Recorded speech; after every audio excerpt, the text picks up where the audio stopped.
অযোধ্যাত প্ৰতিষ্ঠা হোৱা ৰাম মন্দিৰৰ ৰামলালা স্থাপনৰ আজি এটা বছৰ সম্পূৰ্ণ হ'ল আৰু এটা বছৰৰ বৰ্ষপূৰ্তি উপলক্ষে মহানগৰ সন্ধ্যাচল পাহাৰত থকা বশিষ্ঠ আশ্ৰম দেৱালয় প্ৰাংগণত এক অপূৰ্ব দৃষ্টিৰাজিৰে প্ৰায় 1,11,111 বন্তি প্ৰজ্বলন কৰিছিলে আৰু এই দৃশ্য যি দৃশ্য এই মুহূৰ্তত সতীৰ্থই দেখুৱাইছে যে ৰামক অংকন কৰিছে আৰু এই দৃশ্য মোৰ সৌভাগ্য হৈছে যে মই চকুৰে দেখিবলৈ পাইছোঁ আৰু আপোনালোকে যদি এই দৃশ্য টেলিভিশ্যনৰ স্ক্ৰীণতে হওক বা মোবাইলৰ এই মুহূৰ্তত দেখি আছে চায়ে অনুমান কৰিছে যে কি এক অপৰূপ দৃশ্য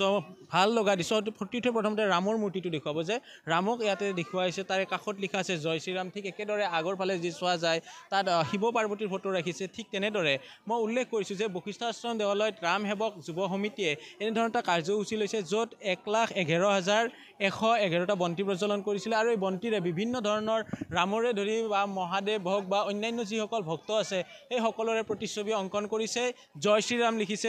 ধেনুকাৰ বনাইছে সমান্তৰালভাৱে এই যি দৃশ্য ইয়াতে দেখুৱাইছে যে এই ধৰণৰ অংকন ৰেংগুলি অংকন কৰিছে ৰংগুলিটো দেখুৱাব যে ইয়াতে শিৱ পাৰ্বতী আছে ৰংগুলিত আৰু উল্লেখ কৰিম যে এই মুহূৰ্তত ৰামৰ যদি চোৱা যায় যে ৰামৰ কুলৰ গুৰু আছিলে বিশেষকৈ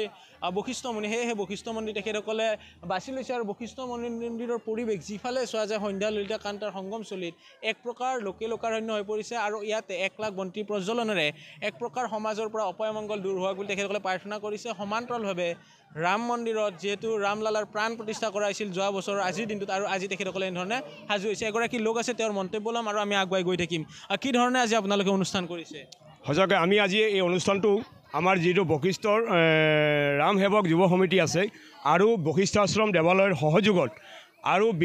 অসমৰ বিভিন্ন প্ৰান্তৰ পৰা অহা ভক্তগণ ৰাইজৰ সহযোগিতাত আজি আমি এই 1,11,111টা বন্তি প্ৰজ্বলনৰ কাৰ্যক্ৰম আমি পাতিবলৈ সক্ষম হৈছোঁ আৰু আমাৰ বহু আকাংক্ষিত সনাতনী হিন্দু সংস্কৃতিৰ কাৰণে যি আমাৰ অযোধ্যাত ৰাম মন্দিৰ প্ৰতিষ্ঠা আৰু ভব্য ৰামলালাৰ যিটো প্ৰাণ প্ৰতিষ্ঠা সেই প্ৰাণ প্ৰতিষ্ঠা উপলক্ষে আমি যোৱা বছৰ এই একে ঠাইতে আমি 1,00,000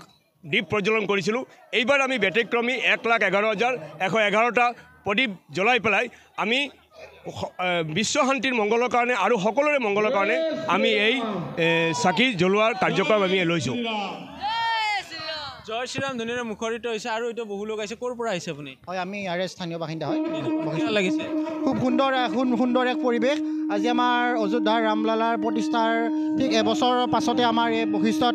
আমি 1,11,111টা বন্তি জ্বলাই আমি বিশ্বৰ হকে শান্তিৰ প্ৰতিষ্ঠাৰ হকে আমি ইয়াত চাকি বন্তি জ্বলাইছোঁ গতিকে খুব সুন্দৰ এক পৰিৱেশ যিফালে চোৱা যায় সেইফালে মনোৰম দৃশ্য এয়া বাহিৰত ওম নম শিৱায় লিখিছে সতীৰ্থই দৃশ্য দেখুৱাব যে অনুৰোধ কৰিছোঁ সতীৰ্থক ইয়াতে ওম নম শিৱায় বিশেষকৈ ওমটো দেখুৱাইছে এই মুহূৰ্তত এয়া ওম এই দৃশ্য চালে আপোনালোকৰ চকু ভাল লাগিব বা মন পুলকিত হৈ যাব আৰু আমি আগুৱাই যাম যে বশিষ্ঠত যিহেতু সন্ধ্যা ললিতা কান্তাৰ সংগমস্থলী বশিষ্ঠ নৈ আছে বশিষ্ঠ নৈৰ যদি পৰিৱেশ দেখুৱায় সেই পৰিৱেশ চালে আপোনালোকে অনুমান কৰিব পাৰিব যে এইফালে যিখিনি দৃশ্য দেখুৱাম কিছু সতীৰ্থই কষ্ট কৰি আগুৱাই আহিছে আৰু দেখুৱাব জুম কৰি যদি সম্ভৱ হয় ইয়াতে জয় শ্ৰীৰাম লিখাৰ লগতে অন্যান্য বিভিন্ন ধৰণৰ প্ৰতীকী অংকন কৰিছে বিশেষকৈ এই স্থানৰ মই দৃশ্য সতীৰ্থই কিছু জুম কৰি দেখুৱাব এই মুহূৰ্তত ইয়াতে গংগা আৰতিও চলি আছে আৰু সমান্তৰালভাৱে যি ধৰণৰ কাৰ্যসূচী ৰাখিছে এই যিখন পথাৰ বশিষ্ঠ নৈৰ সমীপৰ বা বশিষ্ঠ মন্দিৰৰ কাষেৰে যিফালে গৈছে সেইফালে যি অলপ যদি বেকাকৈ সতীৰ্থই দেখুৱায় ইয়াতে ৰাম লিখা আছে হিন্দীত জয় শ্ৰীৰাম লিখা আছে ধেনুকাৰ সকলোফালে বন্তিৰ প্ৰজ্বলিত হৈছে এইসকল লোকে তেখেতসকলে বিশ্ব শান্তিৰ অৰ্থে সকলো ৰাইজৰ ভাল হওক বুলি এনেধৰণে প্ৰাৰ্থনা কৰা পৰিলক্ষিত হৈছিলে আৰু বহিৰাজ্যৰ পৰাও ইয়াতে বহু যি ধৰণৰ পূজাৰী হওক বা ভক্ত হওক তেখেতসকল আছে আৰু অজয় দে দেখিছোঁ আমি অজয় দে যিগৰাকীয়ে যোৱা বছৰ কেদাৰনাথলৈকে বশিষ্ঠ মন্দিৰৰ পৰা খোজকাঢ়ি গৈ তেওঁ কেদাৰনাথ পাইছিলে আৰু তেওঁৱে এই গোটেই কথাত নেতৃত্ব লৈছিলে আজিৰ কাৰ্যসূচী কেনেকুৱা জয় ভোলে জয় শ্ৰীৰাম এই অনুষ্ঠানটো কিয় পালন কৰা হৈছে এইটো অনুষ্ঠান পালন হৈছিলে চবে সকলোৱে আমি ৰাম ৰাম বুলি কৈ থাকিব লাগে বাছ প্ৰভুক মাতিব লাগে জয় শ্ৰীৰাম বুলি জয় শ্ৰীৰাম জয় শ্ৰীৰাম আৰতি আৰম্ভ হৈছে সতীৰ্থ আৰতি দৃশ্য দেখুৱাব যে ৰাম নামেৰে মুখৰিত হৈছে আৰু আৰতি দেখুৱাইছে এই মুহূৰ্তৰ আৰতি এই যি জনতা পৰিৱেশ আৰতি দেখুৱাইছে আৰু পোনে পোনে আৰতি দেখুৱাইছে ৰাম নাম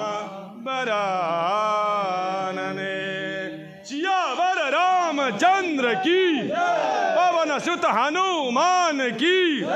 उमापति महादेव की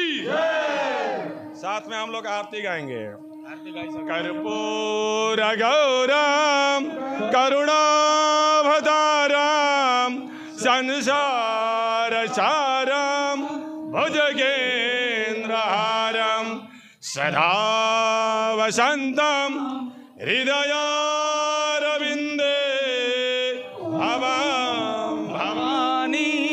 सहितं नमामि जय गणेश देवा माता गौरी पार्वती पिता महादेवा এনেধৰণে ৰাম নামেৰে মুখতীয় হোৱাৰ সমান্তৰালভাৱে জয় শ্ৰীৰামৰ সমান্তৰালভাৱে গণেশাই নম এনেধৰণৰ আৰতি চলি আছে আৰু এই মুহূৰ্তত আমি পৰিৱেশ দেখুৱাইছোঁ মহানগৰীৰ সন্ধ্যাচল পাহাৰত অৱস্থিত বশিষ্ঠ আশ্ৰম দেৱালয় য'ত মহাদেৱৰ পাৰ্বতীৰ ফটো তেখেতসকলে ৰংগুলী আঁকিছে ৰংগুলী আঁকি বন্তি প্ৰজ্বলন কৰিছে ওম নমঃ শিৱায় লিখিছে জয় শ্ৰীৰাম লিখিছে আৰু লোকে লোকাৰণ্য হৈ পৰিছে আমি উল্লেখ কৰিলোঁ যে মহানগৰীৰ বশিষ্ঠ আশ্ৰম তেখেতসকলে বাছি লোৱাৰ এটাই প্ৰধান কাৰণ হৈছে যে বশিষ্ঠ মুনিয়ে আছিল ৰাম বংশৰ বা ৰামৰ পূৰ্বপুৰুষৰ মূল তেখেতসকলে গুৰু হিচাপে মানি আহিছিল আৰু এনেধৰণৰ পৰিৱেশ মই পুনৰ উল্লেখ কৰিছিলোঁ যে অযোধ্যাত ৰাম মন্দিৰ স্থাপন হোৱাৰ পিছতে পৰা